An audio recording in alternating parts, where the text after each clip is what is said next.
Right, hello everyone. We're going to be doing some cross stitch today.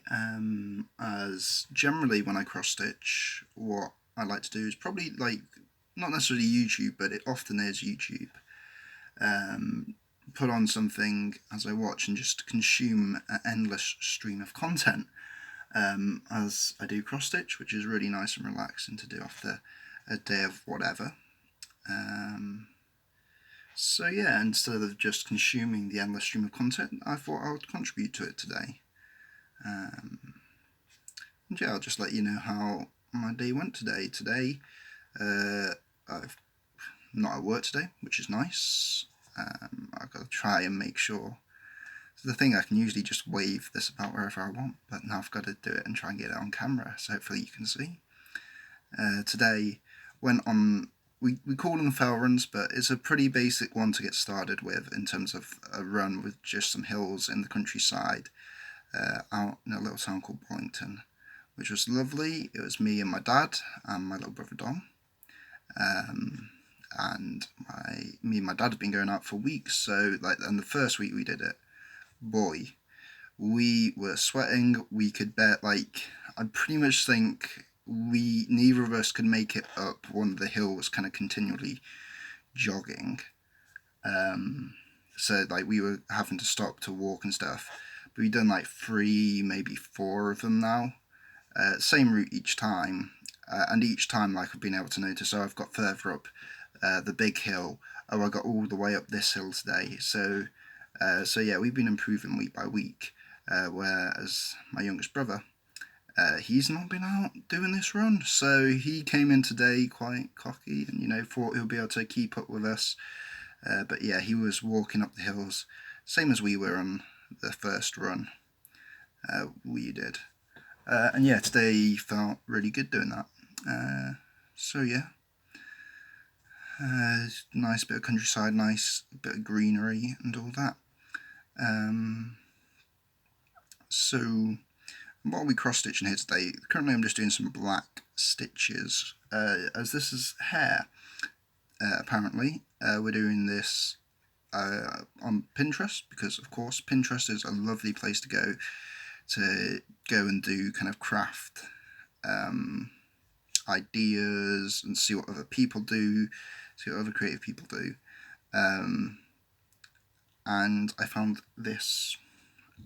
It's not really a cross stitch pattern, it's definitely pixel art. It was made for a game. It was on Kickstarter. What's the name? I should remember, because I went and messaged, when you're on Pinterest, you can click on the image and see where it was originally on the web. So I did that, followed it through to Reddit. Actually made a Reddit account for this. I'm surprised with myself and how I like to use technology. I've not made a Reddit account that I have today. So that's the new experience. I messaged the guy who posted this and said, hey, do you mind if I use this? Put it up on some social media.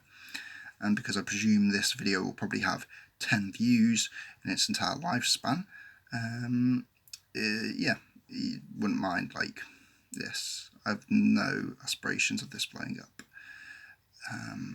So yeah.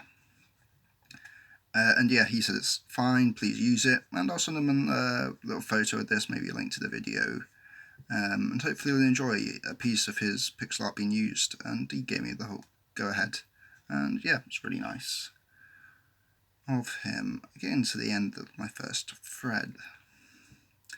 So yeah, and you may ask, why do I use, oh damn it, I've got some tangle threads, we can do that, hopefully.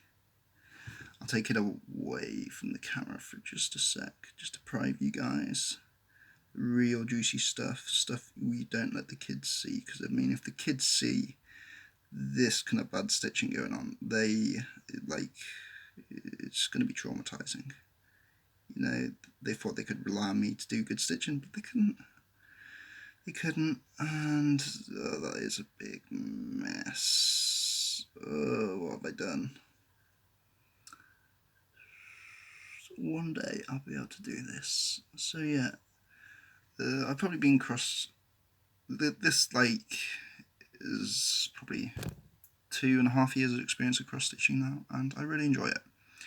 Really helped me get through my A levels, which is kind of in the UK you do these qualifications when you're you start when you're about 16, you finish when you're 18, so they take about 2 years to do, and they're what you get right before you go to university. And I'm now at university, because it's coronavirus time, so it's all doing stuff from home. So yeah, a bit uncertain whether I'm going to be able to do in September in terms of going back. At the moment I'm hoping that I go back, and be able to go back, but it's been announced there's going to be no lectures at my university next year. That's fine by me. Of course, like, some people will be more affected because if they like lectures, they like learning through lectures, they like the kind of more social aspect where you see friends, you come in, the kind of routine of lectures. Like, I know, like, I have friends who like turn up at lectures after like waking up 10 minutes ago, and that's kind of when they get up. If the lecture's at 9, they're up at like 8:30. If the lecture's at 10, they're up at 9:30. So they're there for the lecture, and it's literally what gets them out of bed in the morning. For me, that's not the case, and I'm pretty okay with having online lectures. It'll be a bit more convenient. The one worry I do have is if we're back and they only let us stream the lectures and not like watch them at our leisure, and download them and watch them whenever. If we're having to like, all departments are like doing their streams at usual, like, I've got it tangled again, have I? Not too badly. Okay, we can leave that. We can call it tying it down.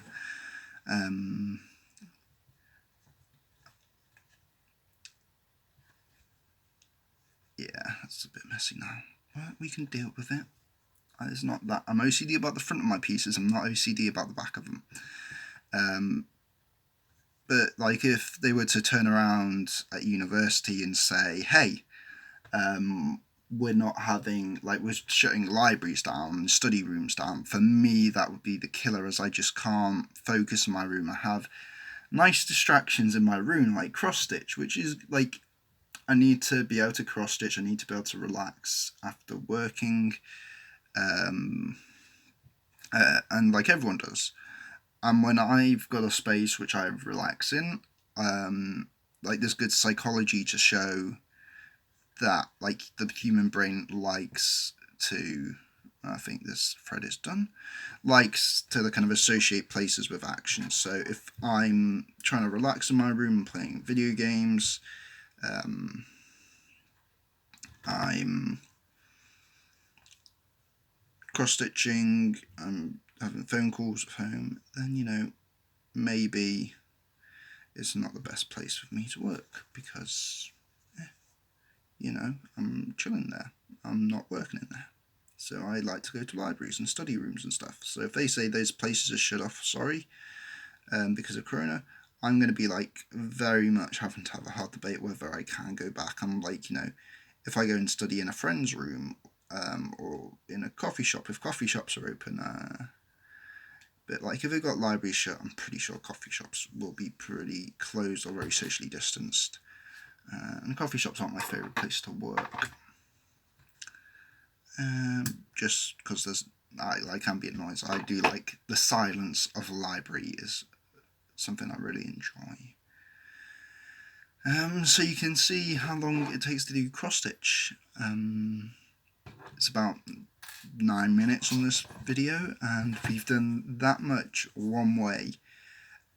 So hopefully I'm going to tie this off.